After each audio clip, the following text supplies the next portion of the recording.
Welcome to positive mind set Tamil. நம்மளுடைய சேனல்ல இன்னைக்கு பாசிட்டிவா ஒரு பிசினஸ் ஐடியா பார்க்க போறோம். அது என்னன்னு பாத்தீங்க அப்படின்னா, ஒரு டெக்ஸ்டைல் பிசினஸ் எப்படி ஆரம்பிக்கிறது, ஆரம்பிக்கிறது எப்படி, ஸ்டார்டிங்ல இருந்து அது ஸ்டெப் பை ஸ்டெப்பா எப்படி ஆரம்பிக்கிறது, எவ்வளவு இன்வெஸ்ட்மெண்ட் தேவைப்படும், அதுல என்னென்ன ப்ராப்ளம்ஸ் இருக்கு, அது எல்லாத்தையுமே பிராக்டிக்கலா திருவாரூர் மாவட்டம் திருத்துறைப்பூண்டியில சக்சஸ்ஃபுல்லா ரன் பண்ணிட்டு இருக்கக்கூடிய காமாட்சி சில்க்ஸ் எல்லாம் நம்ம இருக்கோம்.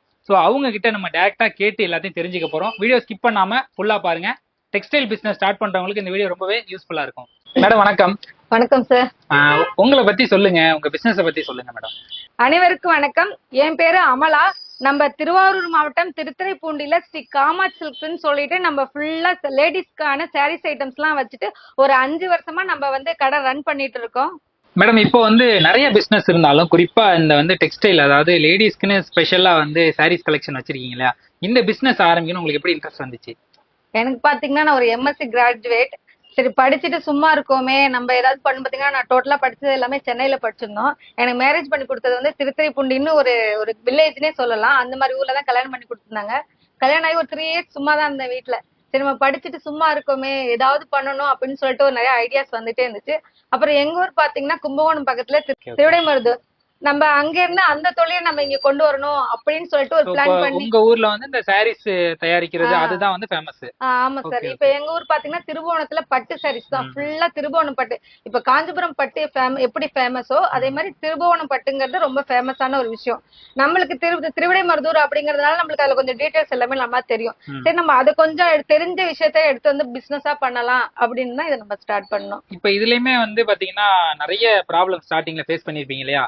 எப்படி இந்த பிசினஸ் ஸ்டார்ட் அப் பண்ணீங்க? எந்த இயர் ஸ்டார்ட் அப் பண்ணீங்க? ஆமா சார், கண்டிப்பா இருக்கு. ஃபர்ஸ்ட் நான் பிசினஸ் எப்படி ஸ்டார்ட் பண்ணேன்னு பாத்தீங்கன்னா எங்க வீட்ல தான் வச்சு ஸ்டார்ட் பண்ணேன்.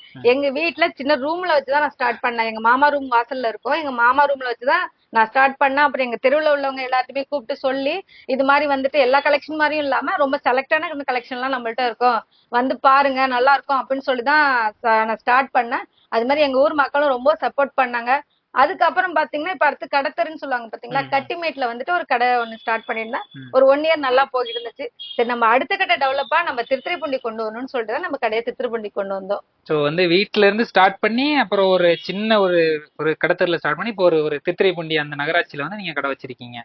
இப்போ இதுக்கு இன்வெஸ்ட்மெண்ட் ஸ்டார்டிங்ல ஒரு இன்வெஸ்ட்மெண்ட் பண்ணிருப்பீங்க, என்ன இன்வெஸ்ட்மெண்ட்ல ஸ்டார்ட் பண்ணீங்க? ஆமா சார். இப்ப நாங்க பாத்தீங்கன்னு வச்சுக்கோங்களேன், உண்மையா சொல்லணும்னா நாங்க ஃபர்ஸ்ட் கொஞ்சம் ஜுவல்ஸ் எல்லாம் இருந்துச்சு. சரி, அதெல்லாம் வச்சுட்டு தான் நம்ம ஒரு பிசினஸ் ஸ்டார்ட் பண்ணுவோம். ஏன்னா இது ஃபுல் அண்ட் ஃபுல் இது என்னோட ஐடியா மட்டும் தான். இது என் ஹஸ்பண்ட் பாத்தீங்கன்னா ஃபாரின்ல இருந்துட்டாங்க.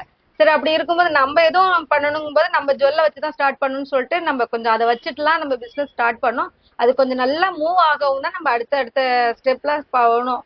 என்ன பண்ணணும்னு வச்சீங்கன்னா கண்டிப்பா பேங்க் சார். பேங்க் தான் ஃபுல் அண்ட் ஃபுல் சப்போர்ட் பண்ணுச்சு. பேங்க்ல நம்ம மேனேஜர்கிட்ட பேசி நம்மளோட பிசினஸ் ஐடியாலாம் அவங்களுக்கு பிடிச்சிட்டு போய் அதுக்கப்புறம் தான் நம்ம இதை ப்ராசஸ் பண்ண ஆரம்பிச்சோம். அவங்களும் நல்லா சப்போர்ட் பண்ணாங்க நமக்கு. இப்ப நம்மளுக்கு இனிஷியல் ஸ்டேஜ்ல எவ்வளவு அமௌண்ட் நம்மளுக்கு தேவைப்பட்டுச்சு அப்படின்னு பாத்தீங்கன்னா எப்படியும் ஒரு 2 lakhs நியர்பை தேவைப்பட்டுச்சுதான் சார். ஏன்னா நம்மளுக்கு சாதாரண புடவை, பூனம் புடவை இப்போ அடுத்த ஒரு 500 அந்த ரேஞ்சஸ்ல உள்ள சாரீஸ்னா நம்மளுக்கு இன்வெஸ்ட்மெண்ட் கம்மியா இருக்கும். ஆனா நம்மளுக்கு பட்டு சாரீஸ் வரும்போது நம்மளுக்கு ஸ்டார்டிங்கே, அதாவது பேசிக் சாரீஸே ஒரு 3500 நம்ம எடுக்கிற மாதிரி தான் இருக்கும். ஏன்னா ஒரிஜினல் பட்டு அந்த மாதிரி போனோம் அப்படின்னாலே ஒரு 10 படம் வச்சிருந்தாமே நம்மளுக்கு ஒரு 20,000 கிட்ட வந்துடும் நம்மளுக்கு. அதனால நான் கொஞ்சமா வச்சுதான் சார் நம்ம ஸ்டார்ட் பண்ண ஆரம்பிச்சோம். ஃபர்ஸ்ட் ஒரு 2 lakhsல இருந்தா நான் பிசினஸ் ஸ்டார்ட் பண்ண ஆரம்பிச்சேன். மேடம், இப்போ வீட்டுல ஒரு 2 லட்ச ரூபாய் இன்வெஸ்ட்மெண்ட்ல ஸ்டார்ட் பண்ணீங்க. அடுத்தது ஒரு பெரிய லெவல்ல திருத்துறைப்பூண்டியில ஒரு பெரிய ஷாப் எடுத்துட்டு இந்த அளவுக்கு ஒரு கிராண்டா ஒரு ஷாப் ஓபன் பண்ணா அதுக்கு உங்களுக்கு எவ்வளவு இன்வெஸ்ட்மெண்ட் தேவைப்பட்டுச்சு? ஆமா சார், எனக்கு பாத்தீங்கன்னா ஒரு 10 lakhs வந்துடுச்சு எனக்கு. ஏன்னா நம்ம இன்டீரியர் ரெடி பண்ணணும், அட்வான்ஸ் கொடுக்கணும். அப்புறம் பாத்தீங்கன்னா நம்ம ரெண்ட், அந்த மாசத்துக்கு ரெண்ட். ஏன்னா நம்ம ஒரு 3 மாசத்துக்கு நம்ம இன்டீரியர் நம்ம ரெடி பண்ணிட்டு இருக்கும் போதே உங்களுக்கு ரெண்ட் கொடுக்க ஆரம்பிச்சிருவோம். நம்மளுக்கு அது எல்லாமே கால்குலேட் பண்ணனாவே நம்மளுக்கு ஒரு 10 லட்சம் இருந்தா மட்டும்தான் நம்ம ஒரு நல்ல, இந்த அளவுக்கு பாத்தீங்கன்னா இது கொஞ்சம் பெரிய கடை கிடையாது, ஒரு மீடியமான சைஸ் கடை. அதுக்கே நம்ம ஒரு 10 lakhs பட்ஜெட்ல தான் ஸ்டார்ட் பண்ற மாதிரி இருக்கும். Okay okay. இதுமே நீங்க அதாவது ஓன் இன்வெஸ்ட்மெண்ட்ல பண்ணீங்களா இல்ல லோன் எதுவும் ப்ராசஸ் பண்ணீங்களா? இல்ல சார், நாங்க லோன் போட்டு தான் நாங்க பண்ணணும். எப்படின்னு பாத்தீங்கன்னா எங்களுக்கு எந்த ஒரு டாக்குமெண்ட்டுமே கேட்கல. எங்க பிசினஸ் ஐடியா பிடிச்சிருந்தது. எங்க மேனேஜர்கிட்ட நாங்க போய் அப்ரோச் பண்ணோம். ஓகே அப்படின்னு சொல்லிட்டு தான் அவங்க ஃபர்ஸ்ட் இன்ஷியலா ஒரு 5 lakhs கொடுத்து தான் நாங்க பிசினஸ் ஸ்டார்ட் பண்ணோம். அதுக்கப்புறம் நாங்க ரெகுலரா நல்லா கட்டிட்டு இருக்கிறத பார்த்துட்டு இன்னொரு 5 lakhs கொடுத்து நாங்க டாப் அப் பண்ணிக்கிட்டு மறுபடியும் பண்ணிட்டு இருக்கோம். ஓகே. இப்போ நீங்க லோன்ல உங்க பிசினஸ் ஐடியாவை மேனேஜர் அப்ரோச் பண்ணி இந்த பிசினஸ் ஸ்டார்ட் பண்ணிருக்கீங்க. புதுசா ஒருத்தர் ஆரம்பிக்க போறாங்க, அவரும் இதே மாதிரி லோன் வாங்கிட்டு இந்த பிசினஸ் பண்றது சேஃபா இருக்குமா? நான் உண்மையா சொல்லணும், என்னோட அனுபவத்துல இருந்து சொல்லணும் அப்படின்னா, கண்டிப்பா அதாவது இப்பதான் ஃபர்ஸ்ட் அதாவது ஃபர்ஸ்ட் ஜெனரேஷன் பீப்புள் வந்து ஒரு பிசினஸ் ஸ்டார்ட் பண்றாங்க அப்படின்னா, லோன் வாங்கி கண்டிப்பா பண்ணக்கூடாது சார். ஏன்னா நம்மளுக்கு வந்து பாத்தீங்கன்னா பேங்க்கும் ஒரு புது அனுபவமா இருக்கும், பிசினஸும் ஒரு புது அனுபவமா இருக்கும்.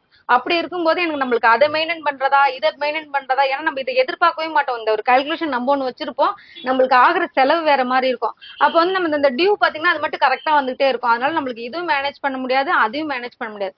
அதனால நமக்கு என்ன ஒரு பேக்ரவுண்ட் சோர்ஸ் இருக்கோ அதை மட்டும் யூஸ் பண்ணி தான் நம்ம ஒரு மேக்சிமம் 2 to 3 years வந்து அதை வச்சு பேலன்ஸ் பண்ணிட்டு சக்சஸ்ஃபுல்லா போகுது. நம்ம பிசினஸ் நமக்கு இதுல இருந்து வந்து வருமானம் நம்மளுக்கு சமாளிச்சு கொடுக்குது. அந்த ஸ்டேஜ்ல மட்டும் தான் சார் கண்டிப்பா லோன் எடுத்து பிசினஸ் ஸ்டார்ட் பண்ணணும். ஸோ ஃபுல் அண்ட் ஃபுல் லோன்ல எடுத்தா அவங்களுக்கு வந்து ஃபினான்ஷியலா லாக் ஆகிறதுக்கான சான்சஸ் இருக்கு. கண்டிப்பா இருக்கு சார். அது ஏன்னா நம்மளுக்கு நல்ல லாபம் வந்திருக்கும் பாருங்களேன். ஒரு மந்த் எல்லாம் நல்லாவே போயிட்டு இருக்கோம், நம்ம கட்டிடுவோம். இப்ப எங்களுக்கு எல்லாம் பாத்தீங்கன்னா இந்த சித்திரை மார்கழி இந்த இந்த கல்யாணம் இல்லாத சீசன் எல்லாம் ரொம்ப லாக் ஆயிடும். ஆனா அந்த டியூ மட்டும் கட்டுற மாதிரி இருக்கும் எங்களுக்கு. அப்பெல்லாம் ரொம்பவே கஷ்டப்படுவோம் நாங்க. மேடம், இப்போ வந்து இந்த சாரி பிசினஸ்ல நீங்க என்னென்ன அட்வான்டேஜஸா இருக்குன்னு ஃபீல் பண்றீங்க? மத்த பிசினஸை விட இந்த பிசினஸ்ல என்ன அட்வான்டேஜஸ் இருக்கு? நம்ம சாரீஸ் பிசினஸ்ல என்ன ஒரு அட்வான்டேஜ்னா, நம்ம பொருள் வந்து சீக்கிரம் கெட்டு போற பொருள் கிடையாது சார். நம்ம வந்து 1 வீக் ஆனாலும் பரவாயில்ல, ஒரு 10 days 1 month வரையுமே நம்ம சாரீஸ் எந்த ஒரு டேமேஜோ இல்ல வீணா போகிற வேற ஒரு பொருள், இப்ப சாப்பாடு பொருள்லாம் நம்ம அன்னைக்கே அதை சேல்ஸ் பண்ணுங்கிற ஒரு கட்டாயம் இருக்கும். இது நமக்கு இருக்காது.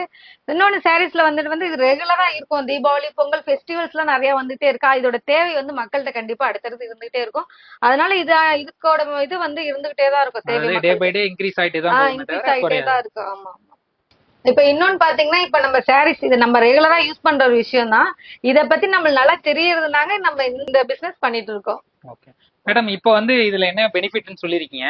சோ இதே அளவுக்கு சில டிஸ்அட்வான்டேஜ் நிறைய ப்ராப்ளம்ஸ் ஃபேஸ் பண்ணிருப்பீங்கல்ல. சோ அந்த மாதிரி ஒரு ப்ராப்ளம்ஸ் எதுவும் ஃபேஸ் பண்ணிருக்கீங்களா? கண்டிப்பா சார். நான்லாம் கடை ஸ்டார்ட் பண்ணி இந்த ஃபர்ஸ்ட் ப்ராப்ளத்தோட தான் நாங்கலாம் கடையை ஸ்டார்ட் பண்ணோன்னே சொல்லலாம். நான் சொல்லிட்டு ஃபுல்லா க்ளோஸ் பண்ண சொல்லிட்டாங்க. எங்களுக்குலாம் ஒண்ணுமே புரியல. அதாவது நம்மளும் அப்பதான் 1 year மட்டும் தான் இந்த பிசினஸ் நாலேஜ் இருந்துச்சு. பிளஸ் பாத்தீங்கன்னா லோனுமே இருந்துச்சு. அதை நம்ம வந்து கட்டியே தான் ஆகணும்.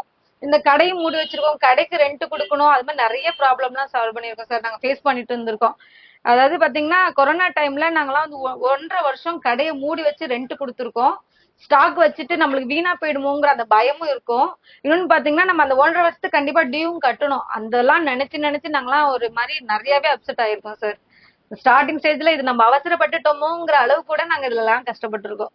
மேடம், இப்போ இந்த பிசினஸ்ல வந்து காமனா வேற என்னென்ன மாதிரி ப்ராப்ளம்ஸ் எல்லாம் வந்து வரும்?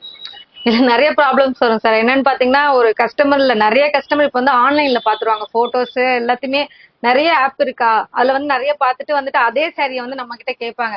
கேட்டுட்டு அதே கலர்ல இருக்கணும், அதே டிசைன்ல இருக்கணும்னு கேட்பாங்க. அதான் ரேட்டும் அதே மாதிரி இருப்பாங்க. பிரைஸுமே அதே பிரைஸ்ல இருக்குன்னு சொல்லுவாங்க. ஆனா அதோட குவாலிட்டியே வேற. அது வந்து பாத்தீங்கன்னா மீட்டரும் ரொம்ப கம்மியா இருக்கும். அதை புரிஞ்சுக்க மாட்டாங்க. நீங்க பாருங்க, அதுல கம்மியா போட்டிருக்காங்க, நீங்க ரேட் ரொம்ப ஹையா சொல்றீங்க அப்படின்னு சொல்லிட்டு எல்லாம் சொல்லுவாங்க. சில பேருக்கு விளக்கமும் நம்மளால கொடுக்க முடியாது. அது மாதிரி ப்ராப்ளம் நிறையவே நாங்க ஃபேஸ் பண்றோம். இப்போ எனக்குமே ஒரு டவுட் இருக்கு. என்னன்னா, சில ப்ராடக்ட் ஆன்லைன்ல ஒரு பிரைஸ் இருக்கும். சோ இப்போ அதே ப்ராடக்ட் நம்ம ஷாப்ல விற்கும் போது ஒரு பிரைஸ் இருக்கும். சோ சின்ன பிரைஸ் டிஃபரன்ஸ் இருக்கு இல்லையா? சோ இத பத்தி சொல்லுங்க, ஏன் அந்த பிரைஸ் டிஃபரன்ஸ் வருது? ஏன் அப்படி வருதுன்னா, எப்பயுமே ஒரு பொருளை நம்ம நேரா பார்த்து வாங்குறதோட குவாலிட்டியே வேற சார். நம்ம இப்ப ஒரு பொருள் எடுக்கிறோம், இல்ல ஒரு புடவை எடுக்கணும்னு வச்சுக்கோங்களேன், அதை தொட்டு பார்த்துட்டு அது குவாலிட்டி இப்படி இருக்கும், அதோட வெயிட் இப்படி இருக்கும், அதோட பல்லு இப்படி இருக்கும்னு சொல்லிட்டு நம்ம ஃபீல் பண்ணி வாங்கும்போது அது எவ்வளவு ரேட்டா இருந்தாலும் யாருக்கும் பிரச்சனை கிடையாது. இப்ப ரேட்டு கம்மியா இருக்கு, அது என்ன டிசைனா இருந்தாலும் அவங்களுக்கு அதை பத்தி மெயின் பண்ண போறதே கிடையாது. இப்ப வந்து நான் 500 சொல்றதா ஒரு 200ங்கிறது அவங்க மைண்ட்ல 200 மட்டும் தான் இருக்குமே தவிர, அது என்ன குவாலிட்டில இருக்கு என்ன டிசைன்ல இருக்குங்கிறது கிடையாது. அந்த கலர் காம்பினேஷன் மட்டும் அவங்களுக்கு இருந்தா போதும். அது எல்லாமே நிறைய விஷயம் எல்லாம் இதுல இருக்கு சார். அதனாலதான் எங்கள்கிட்ட வந்து ரேட்டு கொஞ்சம் ஹையா இருக்கு. இன்னும் நம்மளுக்கு ரெண்ட் இருக்கு, ஜிஎஸ்டி இருக்கு, டிரான்ஸ்போர்ட் இருக்கு. கண்டிப்பா அவங்களுக்கும் நம்மளுக்கும் குவாலிட்டி டிஃபரன்ஸ் இருக்கு. அது தெரியாம வந்து நம்ம கிட்ட இது மாதிரிலாம் கேட்பாங்க. நாங்க அதுக்கும் பதில் சொல்லி அனுப்பிடுறது. இப்போ இந்த பிசினஸ்ல ஒருத்தர் ஆரம்பிச்சிட்டாரு அப்படின்னா, சோ அவருடைய சேல்ஸ் எப்படி இன்க்ரீஸ் பண்றது, அதுக்கான டிப்ஸ் ஏதாவது இருக்கா? உங்க பிசினஸோட சேல்ஸ் எப்படி இன்க்ரீஸ் பண்றீங்க, எப்படி சக்சஸ்ஃபுல்லா ரன் பண்றீங்க? எங்களோட பிசினஸ் நாங்க எப்படி ரன் பண்ணிட்டு வந்தோம் அப்படின்னா, இதுக்கு முன்னாடி எல்லாருமே லைவ் கஸ்டமர்ஸ் தான் சார். டைரக்டா தான் வருவாங்க. நாங்களும் அப்படியே தான் ரெகுலரா போயிட்டு இருந்துச்சு. பாத்தீங்கன்னா ஒரு ஸ்டேஜுக்கு அப்புறம் எல்லாருமே ஆன்லைன்ல எடுக்கிறோம்னு சொல்லிட்டு இருந்தோம். அப்பதான் நானும் புரிஞ்சுக்கிட்டேன். நம்மளும் அதே மாதிரி இன்னும் வாக்கிங் கஸ்டமர் தான் வருவாங்க அப்படின்னு நினைச்சிட்டு இருந்தோம்னு வச்சுக்கோங்களேன். இப்ப நம்ம வந்து மக்களா அப்டேட் ஆகணும் அப்படின்னா அவங்க ஃபுல் அண்ட் ஃபுல் போன் தான் வச்சு யூஸ் பண்ணிட்டு இருக்காங்க. நம்மளோட மெசேஜும் சரி, நம்மளோட ப்ராடக்ட்டையும் அவங்க கையில எப்படி கொண்டு போறதுங்கிறத நாங்க யோசிச்சோம். என்னன்னு பாத்தீங்கன்னா ஆன்லைன்னா இன்ஸ்டாகிராம், ஃபேஸ்புக், அப்புறம் பாத்தீங்கன்னா வாட்ஸ்அப் குரூப், அப்புறம் எல்லாத்தையுமே நம்ம எங்க ஒரு குரூப் ஒன்று கிரியேட் பண்ணிப்போம்.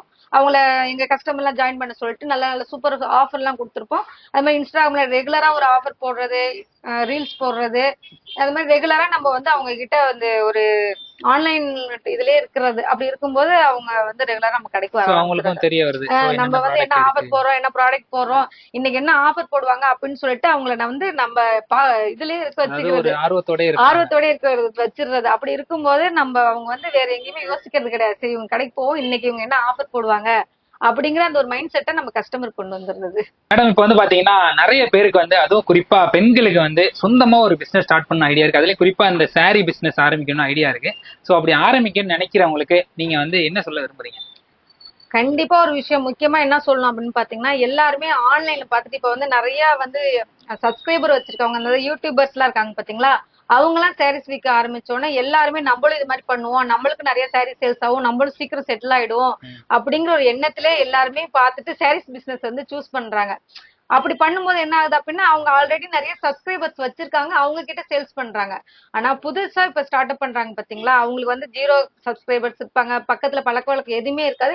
இன்னொரு முக்கியமான விஷயம், பிசினஸ் பத்தி எதுவுமே தெரிஞ்சிருக்காது. அந்த ஆசையோட தூண்டல் என்ன பண்ணிடும், அவங்கள பிசினஸ் கொண்டு வந்துடும். கொண்டு வந்ததுக்கு அப்புறம் வந்துட்டு அதோட இது பாத்தீங்கன்னா அவங்களுக்கு நஷ்டம் வந்து ரொம்பவே இருக்கும். என்னோட டிப்ஸ் என்ன அப்படின்னா, நமக்கு என்ன ஒரு விஷயம் நல்லா தெரிஞ்சிருக்கு, நான் இதுல ரொம்ப எக்ஸ்பர்ட், எனக்கு இதை பத்தி நல்லா தெரியும் அப்படிங்கிற சூழ்நிலையில நம்ம அதை இறங்கி செஞ்சா மட்டும்தான் நம்ம பிசினஸ்ல சக்சஸ் பண்ண முடியும். அப்படிங்கறது சார் என்னோட கண்டிப்பான ஒரு உண்மை. இன்னொரு டிப்ஸ் என்னன்னு பாத்தீங்கன்னா, இப்ப நீங்க ஃபர்ஸ்ட் இப்பதான் பிசினஸ் ஸ்டார்ட் பண்ண போறீங்க அப்படின்னா ஒரு முக்கியமான ஒரு விஷயம் என்னன்னா, லோன் நம்பி நீங்க கண்டிப்பா ஆரம்பிக்கவே வேண்டாம். உங்களோட சோர்ஸ் எவ்வளவு இருக்கோ, குறைஞ்ச அமௌண்ட் இருந்தாலுமே பரவாயில்ல, இதை வச்சு நம்ம பிசினஸ் பண்ண முடியும் அப்படின்னா குறைஞ்சது ஒரு வருஷம்னாலும் அந்த அமௌண்ட்டை வச்சு திருப்பி திருப்பி அதை போட்டு இன்வெஸ்ட் பண்ணிக்கிட்டே நீங்க பிசினஸ் ஸ்டார்ட் பண்ணுமே தவிர, லோனை டிபெண்ட் பண்ணி ஃபுல் அண்ட் ஃபுல் நம்ம லோனை வச்சே நம்ம பிசினஸ் பண்ணலாம் அப்படிங்கிற ஒரு மைண்ட் செட்ல மட்டும் நீங்க பிசினஸ் ஸ்டார்ட் பண்ணவே பண்ணாதீங்கிறது என்னோட முக்கியமான ஒரு டிப்ஸ். மேடம் உங்ககிட்ட நிறைய கொஸ்டின்ஸ் கேட்டோம். உங்களுடைய ப்ராக்டிக்கல், அதாவது இந்த பிசினஸ்ல இருக்க ப்ராக்டிக்கல் எக்ஸ்பீரியன்ஸை நம்ம வந்து கேட்டோம். ஸோ எல்லாத்துக்குமே டீட்டெயில்டா உண்மையான ஒரு பதிலை வந்து கொடுத்துருக்கீங்க. கண்டிப்பா இந்த வீடியோ பார்த்துட்டு இருக்கவங்களுக்கும் புதுசா ஒரு பிசினஸ் ஸ்டார்ட் பண்றவங்களுக்கும் இந்த வீடியோ ரொம்பவே யூஸ்ஃபுல்லா இருக்கும்னு நினைக்கிறோம். Thank you so much madam. Thank you sir. Video பிடிச்சிருக்கு அப்படின்னா லைக் பண்ணுங்க. இந்த வீடியோல ஏதாவது டவுட் இருக்கு அப்படின்னா கமெண்ட் செக்ஷன்ல கமெண்ட் பண்ணுங்க. வேற ஏதாச்சும் பிசினஸ் சம்பந்தப்பட்ட ஐடியாக்கள் உங்களுக்கு வேணும், பிசினஸ் சம்பந்தமா வேற ஏதாச்சும் வீடியோ வேணும் அப்படின்னா கமெண்ட் செக்ஷன்ல கமெண்ட் பண்ணுங்க. கண்டினியூவா பிசினஸ் சம்பந்தப்பட்ட வீடியோக்களை பார்க்கணும் அப்படின்னாலும் மறக்காம நம்ம சேனலுக்கு சப்ஸ்கிரைப் பண்ணுங்க. Thank you so much.